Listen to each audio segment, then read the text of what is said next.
Greetings, Slope of Hope viewers, fans, and otherwise. Tim Knight here on a lovely sunny Tuesday afternoon, May the 10th, 2011. The title of the post kind of suggests what I'm going to talk about here. Some sloppy charts and some gaps and also some longs that I'm long. I know that, I've mentioned a number of times that we've been expecting a bounce since late last week, and the bounce has definitely been going. Anybody looking at oil or gold or especially silver can see the bounce firmly in place. Here's the NASDAQ futures, and this is over the past several months on an hourly bar basis. And the sloppy I'm getting at is folks are looking for the inverted head and shoulders on this, and more particularly the ES. And a number of sloppy things about it. First of all, the right shoulder, if you want to call it that, is much lower than the left. The neckline was severely violated, so much so as to make the pattern meaningless. This is a particularly grotesque one, less gross, but maybe it'll amplify my point, as the spider. In this case, the head and shoulders itself are quite clean, as was the neckline, but last week kind of wrecked it. So I consider the pattern in an injured state at this point. Now, obviously, if the price just keeps chugging along and pushing higher, I think that for measurement purposes, it still has some amount of validity. But what would be radically more encouraging would be to see the push that began on May 5th kind of peter out and reverse down, and breaking this trend line, things will get very, very tumultuous here on the slope, because that would be an amazing break. But this week's really going to tell the story. Either we're going to do what this pattern was supposed to have done in the first place for the bulls, or this is a total fake out / bull trap. We shall see. A much cleaner pattern, by the way, something I bought today, is the TLT, the Treasury Bond Fund. This had enjoyed a very handsome rise, and based on recent equity strength, has been weakening. I've got a pretty tight stop on this. For more conservative types, this stop here is less likely to be hit. But this is basically a gap fill over here. But pretty clean pattern there. I like the looks of TLT. And of course, what really bears watching is the euro dollar. This is the euro / US dollar ratio. And I pointed out that this trend line, which was violated last week, the market's been kind of fighting and clawing its way back toward that. This level here at 144.91, as well as this trend line, both have some import. I would be comfortable with it climbing, as high as that level. I'm long this, but I would exit myself if we got that high. But that's kind of the one to watch. Now, the gaps, of course, are largely centered around the worlds of commodities. I had mentioned last week, and again this weekend, this gap, and we just about closed it today. Strictly speaking, I guess the gap's really actually over here, which is the 38.26 level. We got as high as 37.91 today, so we came very, very close to filling that.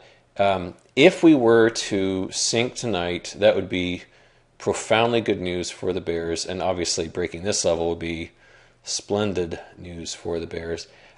If we push past this gap and continue higher, next level to watch, I think, is this Fibonacci at 39.81. So very, very interesting market here. Huge, rapid plunge, and then the gap fill. I would point out that another gap fill, which took place here at the beginning of the month, was an incredible shorting opportunity, because it had peaked, kind of a lifetime in human history peak up here, fell hard. We all remember Sunday night, and then rallied to close that gap. So very, very nice. So these precious markets have been quite gappy and quite fun in that respect. AGQ, which is the ultra silver, obviously is going to look rather similar, but the gap is, again, I think worth noting. So we've gone from about 180 to 220, about a $40 plus move in the span of just a few days. Pretty impressive stuff. I haven't traded options for years, but I can only imagine the volatility of AGQ options right now. A little less nutty is USO, although still rather dynamic. Again, big plunge last week in retracement. On this one, the line's a little more clean. 42.10 is the one I'm watching for this one. If we back this up to a daily graph, switch this to a 10-year daily, we can see what should have been a very handsome breakout failed, and now we're pushing back to the former breakout line. So always a good place to keep an eye on. Again, strictly speaking, the gap itself, if it continued to push higher, I would actually move this line up to the bottom of this bar. But for now, I'm going to be a little more conservative. Last commodities-oriented item I just wanted to point out is the ETF DBC, illustrating yet again a very nice gap, a very nice broken trend line, and the retracement there too. How often you hear that word used? So the gap here would be closed at 30.71. So cool stuff. Now, I am about a third long, 2/3 short. That's my split right now, and fully committed. Times like these, perceived retracements, I just want to kind of get damaged as little as possible. So I'm really using longs as a hedge. Some of these I like more than others. Let me just show you a couple of categories than ones that I rather like. The first category are those which have broken out of nice spacing patterns. Some of them are on the tall side, to say the least, like this one, CBL, but it's a breakout nonetheless. So here is CBL. I really try to ignore the fact that this thing has gone from $2 to $20, but regard it instead as a breakout. Crocs, of all things, had a real good day today, up nearly 5%. And again, if you do an arithmetic scale, you can see just how much this has moved. But good breakout there. Volume not incredible, but nice push higher today on the volume for Crocs.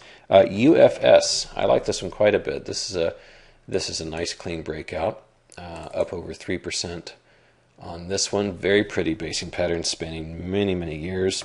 And I've mentioned before Virgin Media, VMED, this at a lifetime high today, up 1.5%. Again, a nice pattern and pretty steady, consistent volume there. There's another category of items that I'm long, which are basically shorter term holds, kind of battered and looking for a bounce. One is DBLE. This flies in the face a bit of my notion that I think oil's going to turn down again before long, but this is an interesting range here between about 8 and 12. It's kind of at the bottom of that range. So, if it got to about even 10, I'd probably just get out and say thank you very much if it got that far. Another one is Marvel, MRVL. This one has this trend line as support.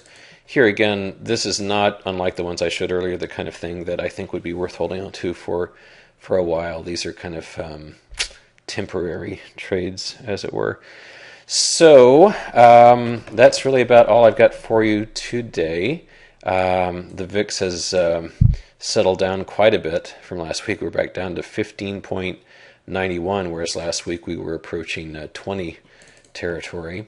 And it's been a slow market. Yesterday I saw on Zero Hedge they mentioned that Tuesday was I think the second lowest volume of the entire year, including holiday half days and that kind of thing. So the market, with earnings season behind us and just not a lot happening in the world that's new, people are kind of getting drowsy. So interesting stuff. Have to see what's next. That's it for me. I will see you on Wednesday, and I bid you a farewell.